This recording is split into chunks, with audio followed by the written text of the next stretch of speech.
નમસ્કાર દર્શક મિત્રો, રિયલ સમાચારમાં આપનું સ્વાગત છે। સમાચારોની શરૂઆત કરીએ તે પહેલા એક નજર કરીએ આજના મુખ્ય સમાચાર પર।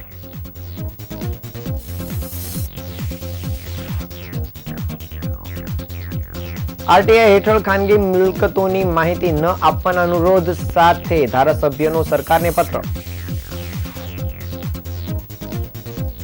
પાંડેસરામાં સોસાયટીમાં ધમધમતા તપેલા ડાઇંગથી રહીશો પરેશાન।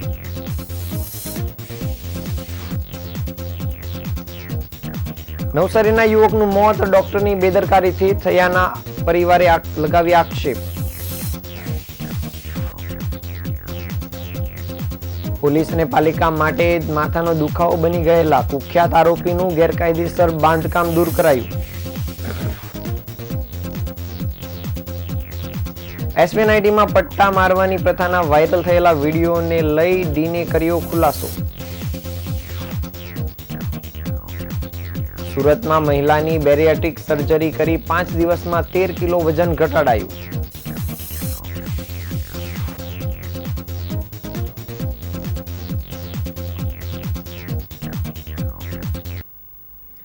સમાચાર વિગતે જોઈએ। આરટીઆઈ લોકો માટે ખૂબ જ ઉપયોગી પુરવાર થઈ રહ્યું છે, પરંતુ કેટલાક તોડબાજ લોકો તેનો ખોટી રીતે ઉપયોગ કરીને લોકોને પરેશાન કરી રહ્યા છે અને બ્લેકમેલિંગ કરીને રૂપિયા પડાવી લેવાના અનેક કિસ્સાઓ સામે આવતા હોય છે। ઘણી વખત માત્ર આરટીઆઈનો ઉપયોગ સામેવાળા વ્યક્તિને પરેશાન કરવા માટેનો હોય છે અને એવા અનેક કિસ્સાઓને ધ્યાનમાં રાખીને સુરતના ધારાસભ્ય દ્વારા મુખ્યમંત્રીને પત્ર લખવામાં આવ્યો છે। ઘણા કિસ્સાઓમાં કેટલાક લોકો માત્ર આરટીઆઈ કરીને જ રૂપિયા કમાતા હોય તેવું પણ સામે આવ્યું છે। સરકારી મિલકતો તો ઠીક, પરંતુ ખાનગી મિલકતો ઉપર પણ આવા તોડબાજ માનસિકતા ધરાવતા લોકો નજર રાખીને બેઠા હોય છે। યેન કેન પ્રકારે જે લોકો પોતાના જમીન ઉપર મકાનો કે કોઈ પણ પ્રકારનું સ્ટ્રક્ચર બનાવતા હોય ત્યારે તે અંતર્ગત સતત આરટીઆઈ છે એક હેઠળ ડોક્યુમેન્ટની માંગણી કરે છે અને ત્યારબાદ અધિકારીઓને તેમજ બાંધકામ કરનાર વ્યક્તિઓને પરેશાન કરવામાં આવે છે તેમજ બ્લેકમેલિંગ કરી કરોડો રૂપિયાની માંગણી કરવામાં આવતી હોય છે। આ મુશ્કેલી માત્ર ગુજરાત કે સુરત પૂરતી નથી, પરંતુ આખા દેશમાં આ પ્રકારનું કૃત્ય કરવામાં આવતું હોય છે ત્યારે તેના પર રોક લગાવવી જરૂરી છે। તેને લઈને ધારાસભ્ય અરવિંદભાઈ રાણા દ્વારા સરકારને પત્ર લખવામાં આવ્યો છે અને આરટીઆઈને લઈને અનુરોધ કરાયો છે।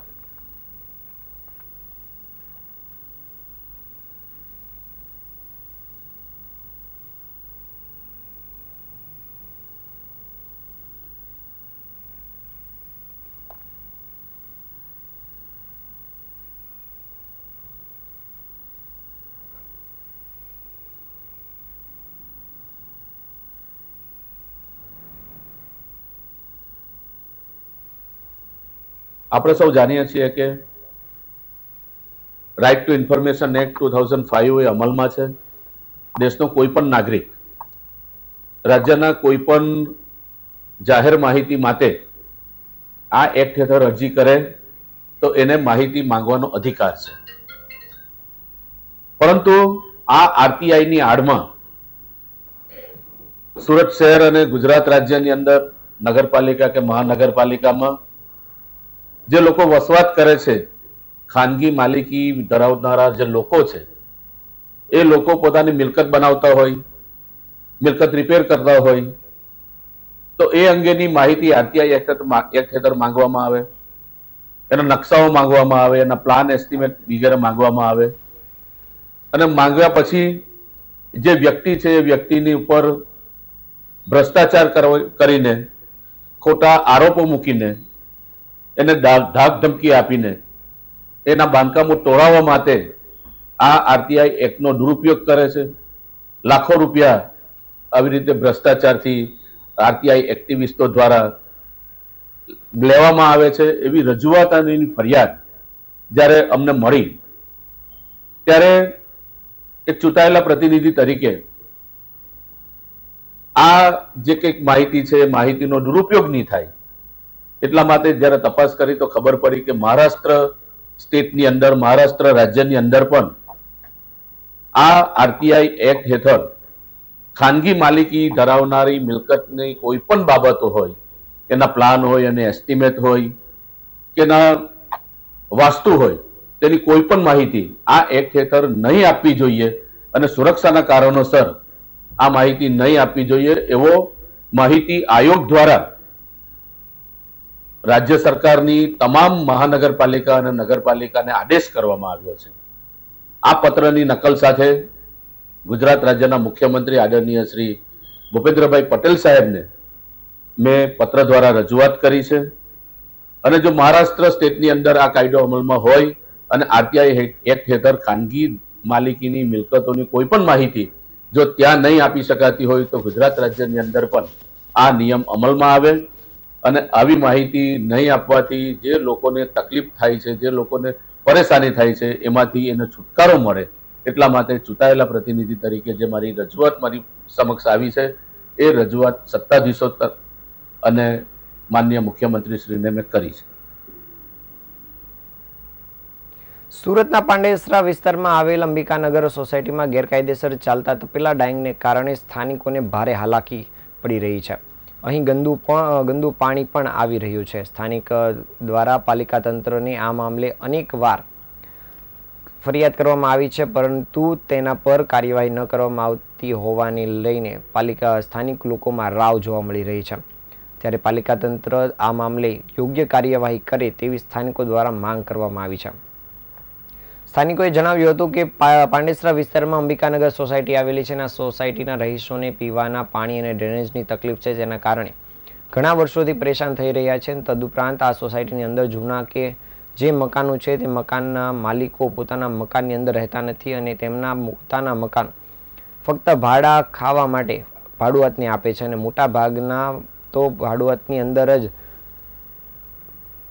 કઈ ટાઈપના ધંધા ચાલે છે તે કોઈને શબ્દ કહી શકાતું નથી.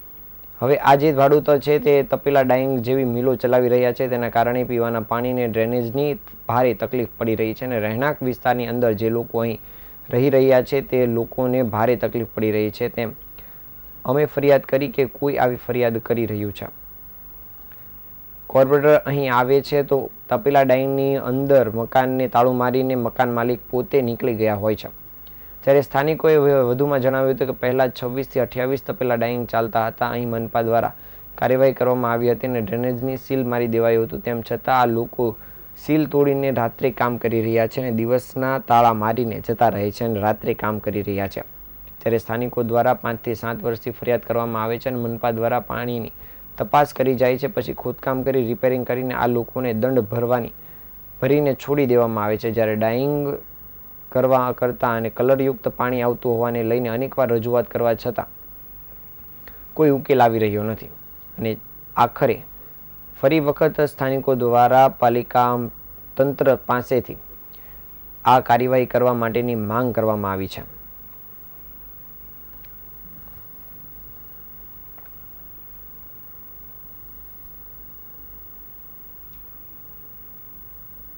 જેમ રાણા છે, અંબિકાનગર સોસાયટીના પ્રેસિડેન્ટ છું.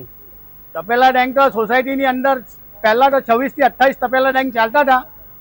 પછી અમે કમ્પ્લેન આપ્યા, પછી એસએમસી તરફથી કાર્યવાહી કરવામાં આવી અને એ કાર્યવાહીની અંદર એ લોકો ડ્રેનેજની સીલ પણ મારી ગયા અને તે છતાં પણ આ લોકો સીલ તોડીને રાત્રે એ લોકો કામ કરી રહેલા છે.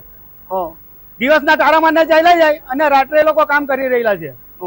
અમારી તો લગભગ 5 થી 7 વર્ષથી ફરિયાદ છે, પણ પાણીનો એ લોકો તપાસ કરી જાય ને પાણીનો પછી એ લોકો ખોદકામ કરી અને રિપેરિંગ કરીને આ લોકોને દંડ ભરાવે છે અને પછી છોડી દે છે એ લોકોને. અમારી તો એક જ રજૂઆત છે કે સોસાયટીની અંદર તમામ તપેલા ડાઇંગો બંધ થવા જોઈએ.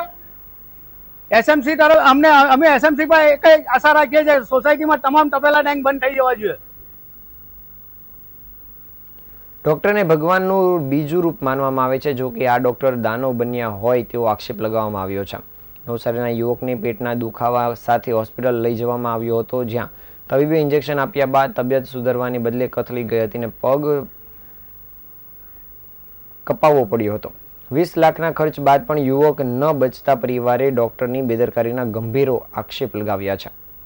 મૃતકના બહેને જણાવ્યું હતું કે નવસારીમાં રહેતા કૌશિક પટેલને પેટના દુખાવાને લઈ નવસારીની આઈએનએસ હોસ્પિટલમાં દાખલ કરાયો હતો, જ્યાં સુરતની સેલ્બી હોસ્પિટલના ડોક્ટર જેની ગાંધીએ આઈએનએસ હોસ્પિટલ ખાતે પગમાં ઇન્જેક્શન માર્યું હતું અને ઇન્જેક્શન માર્યા બાદ કૌશિક પટેલની તબિયત લથડી હતી. પેટમાં ઇન્ફેક્શન વધ્યું હતું અને જમણો પગ હલનચલન કરવાનો બંધ થઈ ગયો હતો.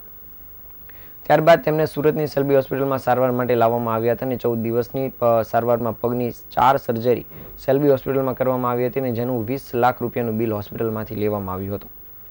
રૂપિયા ભરીને થાક્યા છતાં કોઈ પણ રિઝલ્ટ ન મળતા ફરી કૌશિક પટેલને નવસારીની હોસ્પિટલમાં લઈ જવામાં આવ્યો હતો, જ્યાં પોતાનો પગ કાપવામાં આવ્યો હતો. પગ કાપ્યાના 3 દિવસની અંદર કૌશિક પટેલનું મૃત્યુ થયું હતું. તો નવસારી INS હોસ્પિટલનું 8 લાખનું બિલ પણ બાકી છે, પરંતુ સમગ્ર મામલે સેલ્બી હોસ્પિટલના ડોક્ટર સામે કાર્યવાહી થાય તેવી પરિવારના સભ્યો દ્વારા માંગણી કરવામાં આવી છે.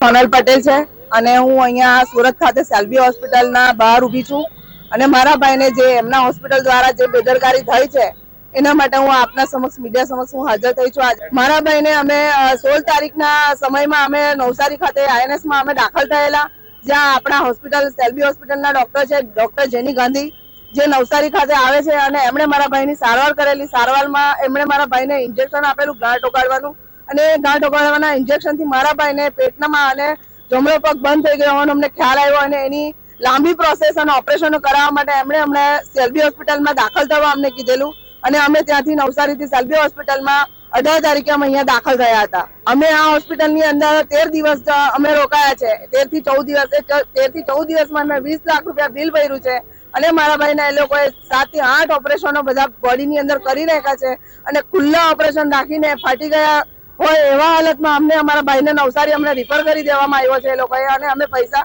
ભરી શકીએ નહીં હતી એવી સ્થિતિમાં અમને લાવી દીધા હતા અને એ સ્થિતિમાં અમે મારા ભાઈને નવસારી ખાતે સિવિલમાં દાખલ થયા છે. અમે અમારા આ હોસ્પિટલની અંદર અમે સેલ્બીમાં ડોક્ટર જેની ગાંધી જે રેડિયોલોજીસ્ટ છે એના દ્વારા, યોગેશ શુક્લા જે કાર્ડિયાક સર્જન છે, જય ચોકસી સાહેબ જે ગેસ્ટ્રો સર્જન છે, અને એમના દ્વારા મારા ભાઈના ઓપરેશનો થયા છે.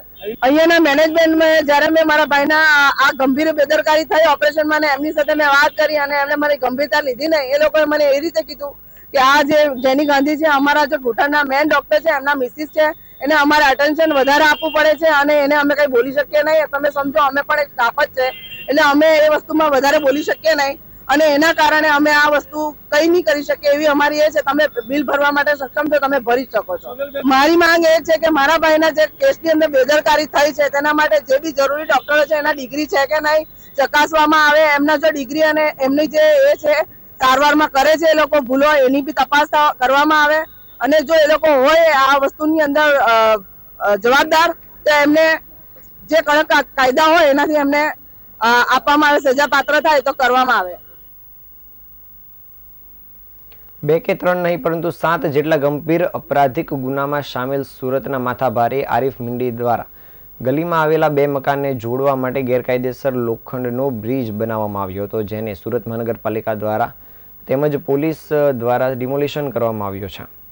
એક મકાનથી બીજા મકાનમાં જવા માટે આ બ્રિજ બનાવવામાં આવ્યો હતો, જે રોડની ઉપર હતો અને માત્ર આરિફ મીંડી નહીં, હવે સુરત પોલીસ દ્વારા લિસ્ટ બનાવવામાં આવી રહ્યું છે ક્યાં ક્યાં અપરાધિક ગતિવિધિ સાથે સંકળાયેલા વ્યક્તિઓ દ્વારા પ્રાઇવેટ અને સરકારી મિલકત ઉપર ગેરકાયદેસર બાંધકામ કરવામાં આવ્યું છે.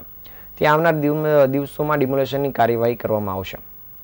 સુરત શહેરના 8વા વિસ્તારમાં માથાભારે આરિફ શેખ ઉર્ફે આરિફ મીંડીનું ઘર આવેલું છે અને આરિફ ગુજસી કોટનો આરોપી છે અને એક ગલીની અંદર તેના 2 ઘર આવ્યા હતા, જ્યાં અવરજવર માટે તેણે એક મકાનના ટેરેસ પરથી બીજા મકાન સુધી લોખંડનો બ્રિજ બનાવ્યો હતો, જે રસ્તાની ઉપર હતો અને આ અંગે સુરત મહાનગરપાલિકા દ્વારા તેને નોટિસ પાઠવવામાં આવી હતી, પરંતુ તેણે નોટિસને નજરઅંદાજ કરી બ્રિજ હટાવ્યો ન હતો. નોટિસની પ્રક્રિયા બાદ આજે સુરત મહાનગરપાલિકાએ પોલીસ બંદોબસ્ત રાખીને આ લોખંડનો રોપ તોડી પાડ્યો હતો. પોલીસના જણાવ્યા મુજબ આરોપી આરિફ મીંડીને પોલીસ રેડ દરમિયાન એક મકાનથી બીજા મકાનમાં જવા માટે આ લોખંડનો બ્રિજ બનાવ્યો હતો અને અત્રે ઉલ્લેખનીય છે કે આરિફ મીંડી અને તેની ગેંગના અનેક સભ્યો ઉપર ગુજસી ટોક હેઠળ ગુનો નોંધાયેલો છે. જો કે હાલના સમયમાં આરિફ મીંડી જામીન ઉપર છે.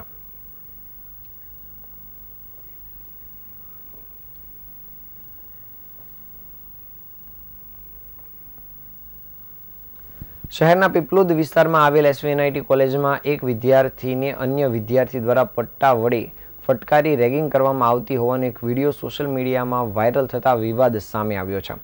જોકે રેગિંગની વાતને નકારતા કોલેજના સંચાલકોએ જણાવ્યું હતું કે બર્થડે ઉજવણી દરમિયાન વિદ્યાર્થીઓ દ્વારા સેલિબ્રેશન કરવામાં આવ્યું હતું, જેમાં પટ્ટા વડે રમતમાં માર મારવો તે એક વિદ્યાર્થીઓમાં પ્રથા ચાલી રહી છે, પરંતુ તેમ છતાં આ પ્રકારની ઘટના ફરી ન બને તે માટે કોલેજ દ્વારા બંને વિદ્યાર્થીઓના નિવેદન નોંધી સર્ક્યુલર પણ બહાર પાડવામાં આવશે. સુરતની એસવી કોલેજના વિવાદના ઘેરામાં આવી છે. અગાઉ આ જ કોલેજમાં એક મારામારીનો વિડીયો પણ સામે આવ્યો હતો, જેમાં એક વિદ્યાર્થીને ઢોર માર મારવામાં આવ્યો હતો અને તે વિડીયો વાયરલ થયા બાદ એન્ટી રેગિંગ સ્ક્વોડની પણ રચના કરવામાં આવી હતી, પરંતુ ફરી આ કોલેજના આ પ્રકારના વિડીયોને લઈ ચર્ચા સામે આવી છે. એસવી કોલેજનો એક વિડીયો સુરતના સોશિયલ મીડિયામાં વાયરલ થયો છે અને સુરતના સોશિયલ મીડિયા પર વાયરલ થયેલા વિડીયો બાદ એસવી કોલેજના વિદ્યાર્થી વેલફેરના ડીન સંજય પટેલે જણાવ્યું હતું કે આ વિડીયો અંગેની જાણ થતાં જ તપાસ કરવામાં આવી છે. જે વિડીયો વર્ષ 2024નો હોવાનું સામે આવ્યું છે. મારનો ભોગ બનેલ અને પટ્ટા વડે જે વિદ્યાર્થી માર મારી રહ્યો છે તે બંને જોડે ટેલિફોનિક વાતચીત થઈ છે, જેમાં ડીને જણાવ્યું હતું કે જન્મદિવસની ઉજવણી દરમિયાન રમતમાં વિદ્યાર્થીઓ વચ્ચે પટ્ટા મારવાની પ્રથા છે તેમ વિદ્યાર્થીઓનું કહેવું છે, પરંતુ તેમ છતાં આ ઘટનાને ગંભીરતાથી લેવામાં આવી છે અને આવી ઘટના ન બને તે માટે નોટિસ પણ જારી કરવામાં આવી છે અને સાથે આ પ્રકારનું કૃત્ય ફરી અન્ય કોઈ વિદ્યાર્થી ન કરે તે માટે એક સર્ક્યુલર પણ જારી કરવામાં આવશે. બંને વિદ્યાર્થીઓને નિવેદન નોંધી નોટિસ આપવામાં આવશે. જોકે રેગિંગની ઘટના ન હોવાની જણાવવામાં આવ્યું છે, તેમજ રેગિંગની ઘટનાની વાત ખોટી હોવાનું જણાવાયું છે.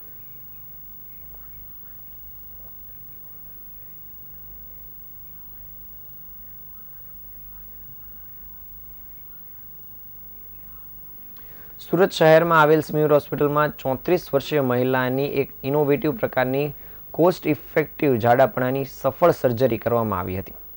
મહિલાનું વજન 4 વર્ષમાં 90 કિલો વધીને 160 કિલો સુધી પહોંચી ગયું હતું, જેથી તેને ભારે મુશ્કેલીનો સામનો કરવો પડી રહ્યો હતો. દરમિયાન 1.5 મહિના પહેલા સુરતની સ્મીર હોસ્પિટલમાં પહોંચેલી આ મહિલા માટે તબીબો વહારે આવ્યા હતા અને સર્જરી કરી હતી. 7 કલાક સર્જરી ચાલી હતી અને 5 જ દિવસમાં દર્દીનું 13 કિલો વજન ઘટી ગયું હતું. મહિલાને જણાવ્યું હતું કે આ તબીબોએ મને નવું જીવન આપ્યું છે. સ્મીર હોસ્પિટલમાં સર્જન ડોક્ટર હરીશ ચૌહાણે જણાવ્યું હતું કે રાજસ્થાન પરિવારની 34 વર્ષીય મહિલાનું 160 કિલો વજન હતું અને છેલ્લા 4 વર્ષથી શરીરનું વજન વધવાથી તેણી પરેશાન હતા. મહિલાને સોશિયલ અને શારીરિક ઘણી તકલીફો થતી હતી. તેની સામાન્ય પરિવારની હોવાને કારણે તેને ખાનગી હોસ્પિટલમાં સર્જરી કરી શકે તેમ ન હતી. આથી તેણીએ સ્મીર હોસ્પિટલના ડોક્ટર હરીશ ચૌહાણને બતાવી વજન ઘટાડવાની સર્જરીની તૈયારી બતાવી હતી. સામાન્ય સર્જરીમાં 1 લાખથી લઈને 1.25 લાખ રૂપિયાની સર્જરીનો સામાન્ય ઉપયોગ થતો હોય છે, પરંતુ 4 લાખ સુધી ખર્ચ થતો હોય છે. પણ તેઓને આર્થિક પરિસ્થિતિ સારી ન હોવાથી સર્જરીનો ખર્ચ કરી શકે એમ ન હોવાથી ડોક્ટર ચૌહાણે તેમને ઇનોવેટિવ કોસ્ટ ઇફેક્ટિવ દર્દીને પરવડી શકે તેવી સર્જરી વિશે સમજાવ્યું હતું અને તેના માટે તેઓ રાજી થયા હતા અને તેના માટે મંજૂરી આપી હતી. ગત 28મી જાન્યુઆરીના રોજ મહિલાનું નજીવા ખર્ચે તેણીનું સફળ ઓપરેશન કરવામાં આવ્યું હતું અને 7 કલાક જેટલો સમય આ ઓપરેશનમાં ચાલ્યો હતો, જેમાં ડૉક્ટર હરીશ ચૌહાણે અન્ય 2 રેસિડન્ટ ડૉક્ટર સહિતનો સ્ટાફ હાજર રહ્યો હતો અને 5 દિવસ પછી તેણીને હોસ્પિટલમાંથી રજા આપવામાં આવી હતી અને આ 5 દિવસમાં તેણીનું 13 કિલો વજન ઓછું થયું છે. એક ઇનોવેટિવ સર્જરી છે અને સર્જરીની સફળતા ભવિષ્યમાં ગરીબ જાડાપણાના દર્દીઓ માટે આશીર્વાદરૂપ બની શકે છે, જેમાં ઓછા ખર્ચમાં મોટાપાની સર્જરી કરી શકાશે અને આ સફળ સર્જરીમાં એનેસ્થેસિયાની ટીમ પણ મહત્વપૂર્ણ યોગદાન આપ્યું છે. આવી અત્યાર સુધીમાં 3 સર્જરીઓ કરી છે અને દર્દીઓને સારું પરિણામ મળ્યું છે.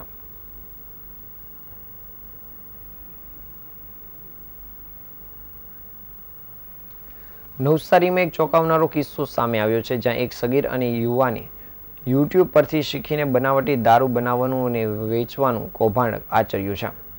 ડિસેમ્બર 2023માં નવસારી એસઓજી દ્વારા વિજલપુર લેક્યુ રેસિડેન્સીમાં દરોડા પાડ્યા હતા અને ત્યાંથી બનાવટી દારૂ વેચાણ કરવાનો બનાવ પ્રકાશમાં આવ્યો છે, જેમાં વર્ષ અગાઉ એક યુવક અને સગીરની આ કેસમાં સંડોવણી બહાર આવતા બનાવટી દારૂના સેમ્પલ એફએસએલમાં તપાસ માટે મોકલવામાં આવ્યા હતા, જેનો રિપોર્ટ હાલમાં આવતા કબજે કરાયેલા રસાયણ બનાવટી દારૂ હોવાનું ફલિત થયું હતું, જેના આધારે એક યુવાન અને સગીર વિરુદ્ધ કાયદેસરના પગલાં લેવામાં આવ્યા છે. મુખ્ય આરોપી હેમાંશુ પાટીલ અને એક સગીર પોતાના રહેણાંક વિસ્તારમાં બનાવટી દારૂનું ઉત્પાદન કરી રહ્યા હતા અને તેનું પેકિંગ કરીને વેચાણ કરતા હતા. એસઓજીના અધિકારીઓ ભક્તેશ બોરસે અને મયુર રઘુભાઈને માહિતી મળી હતી જેના આધારે આ કૌભાંડનો પર્દાફાશ થયો હતો. દરોડા દરમિયાન જપ્ત કરાયેલા આઈસો પ્રોફાઇલ આલ્કોહોલ સ્પિરિટ અને આલ્કોહોલ વિસ્કી ફ્લેવરના નમૂના FSL માટે મોકલવામાં આવ્યા હતા અને 1 વર્ષ બાદ તેના FSL રિપોર્ટમાં આ દારૂ માનવ સ્વાસ્થ્ય માટે હાનિકારક હોવાનું સામે આવ્યું હતું. FSL રિપોર્ટના આધારે પોલીસે હિમાંશુ પાટીલની ધરપકડ કરીને સગીરની અટકાયત કરી છે. વિશેષ તપાસમાં જાણવા મળ્યું છે કે સગીર આરોપીને યુટ્યુબ વિડીયો જોઈને દારૂ બનાવવાની રીત શીખી હતી અને સમગ્ર મામલે વિજલપુર પોલીસ દ્વારા ગુનો નોંધીને તપાસ કામગીરી શરૂ કરવામાં આવી છે.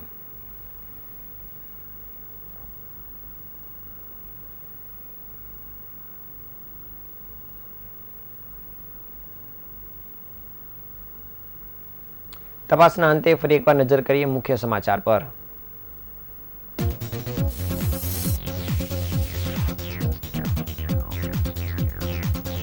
આરટીઆઈ હેઠળ ખાનગી મિલકતોની માહિતી ન આપવાના અનુરોધ સાથે ધારાસભ્યનો સરકારને પત્ર. પાંડેસરામાં સોસાયટીમાં ધમધમતા તપેલા ડાયંગથી રહીશો પરેશાન.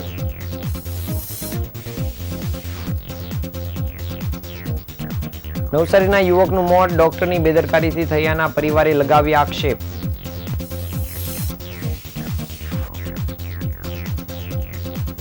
પોલીસ અને પાલિકા માટે માથાનો દુખાવો બની ગયેલા કુખ્યાત આરોપીનું ગેરકાયદેસર બાંધકામ દૂર કરાયું. SVNITમાં પટ્ટા મારવાની પ્રથાના વાયરલ થયેલા વિડીયોને લઈ ડીને કર્યો ખુલાસો.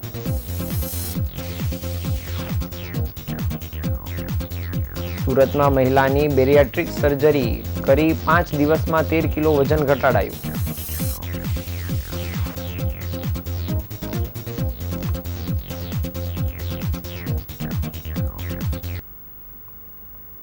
આ હતા આજના સમાચાર. નવા સમાચાર સાથે ફરી મળીશું. ત્યાં સુધી રજા આપશો. નમસ્કાર.